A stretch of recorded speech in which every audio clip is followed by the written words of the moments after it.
Start off with this decision and of course the restructuring. It hasn't actually been approved as yet by the shareholders. Give us your view on this and when you think it's going to be signed off. Oh, thank you, Erin.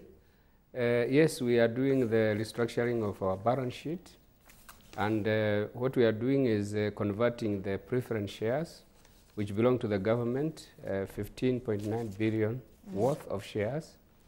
And basically what we want to do is to establish an equity of all the shareholders so that the portfolio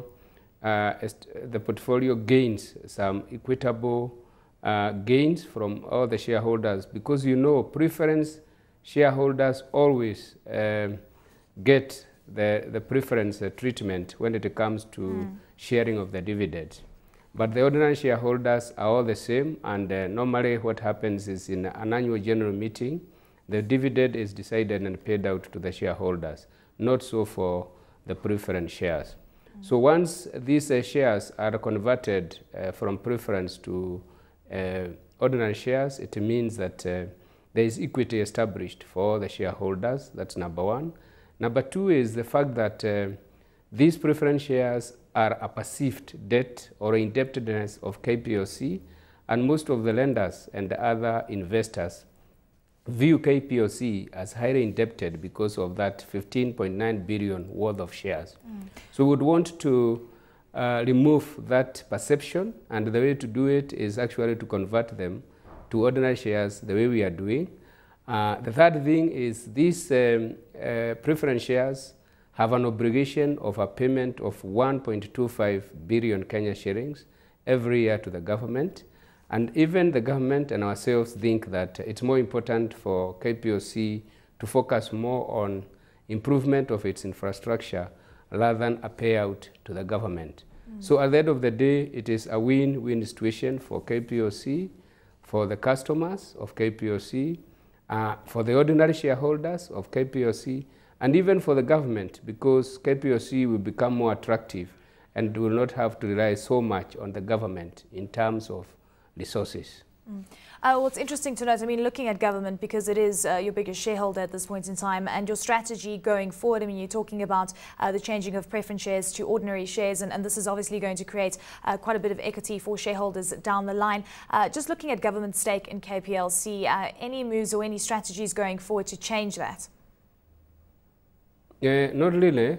In actual fact, the government has always had majority shareholding in KPLC, because usually we view any public held shares as also belonging to the government, and NSSF has been having some shareholding in KPLC. Recently, that majority shareholding was reduced a bit. I think NSSF offloaded some of its shares. But generally, the government has always enjoyed majority shareholding. And what we want to finally establish is a 50.1% shareholding by the government. And there are several advantages that we expect to derive from that arrangement. One is to be able to access cost-effective or rather cheap financing from the World Bank and other associated lenders like the AFD, the EIB. Most of those lenders who are associated with the World Bank are more comfortable dealing with organizations which are more public than private. Well, Joseph, it's interesting. I mean, you mentioned, Joseph, it's interesting you mentioned, I mean, you're looking at raising government stake to 50.1%. It's currently sitting at that 40% stake. And of course, that's going to happen after the restructuring. And you're also talking about getting access to cheaper funding going forward from the World Bank and so forth. But just looking at your plans from here after the restructuring, I mean, clearly you are going to come out with a profit. Some are talking around 10 billion shillings profit going forward. Could you give us some insights into that? Erin, I think you need to repeat that. Well, just looking at what insight? All right. Well, just looking at the profit that you could be making down the line after the restructuring that is going to occur, could you give us some insights into that and how operations are going to be performing after this? Well, one is in this particular exercise of capital-based restructuring, we expect to raise some funding, ranging from about 7 billion to 10 billion. And we expect, we actually project to utilize that funding to the improvement of the infrastructure. we've got several projects lined up for those funds. And as I also said, we've had a lot of support from the World Bank and other lenders. And currently, we've already got a credit of about 172 million US dollars on top of 153 million US dollars, which we got 5 years ago. All these funds are being channeled to improving our infrastructure in terms of the quality and reliability of power, in terms of reduction of technical losses, so that we can be able to gain more as we buy and sell electricity from various suppliers. So if you ask me, the outlook is very bright.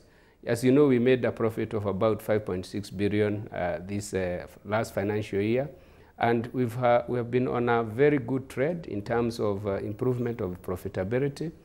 Once we improve this infrastructure and we also reduce our technical losses, I expect that we should even be able to be on a good incremental path in terms of profitability. Just touching on the grid, and we know that Kenya is planning to increase its installed power capacity by almost 9-fold over the next 20 years. Do you think this target could be met? And also just looking at the supply of electricity as well, the generation of electricity, we know that things started looking relatively bad when we had that drought because a lot of the electricity generation in Kenya is really reliant on hydropower. Thank you, Erin. A lot of effort has gone into diversifying our various sources of generation. As we speak, there are 3 thermal power plants which are lined up to be developed in the next at least 2 years. Then we also have got a large wind plant which is earmarked for development, 300 megawatts in Lake Turkana. And then we also have a much greater focus by KenGen and other independent power producers on generation of geothermal. So once bitten, twice shy. I think we have had problems with hydro generation, and we are now very focused to coming up with other forms of generation. That is, as I said, thermal, wind. We've also got small hydros on the way. A lot of emphasis on geothermal, and the government formed a new organization by the name of Geothermal Development Company to specifically focus on the upfront works of geothermal generation, that is exploration and drilling. And then once the steam is available, then KenGen and other independent power producers can use that steam to generate electricity. So with those projects online, I see a very future Kenya, a very futuristic Kenya with sufficient electricity. Of course, the demand is also rising. We have been connecting about 200,000 customers, and with enhanced GDP, with the developments that are ongoing in the country, I expect that there will be a good balance between demand and supply.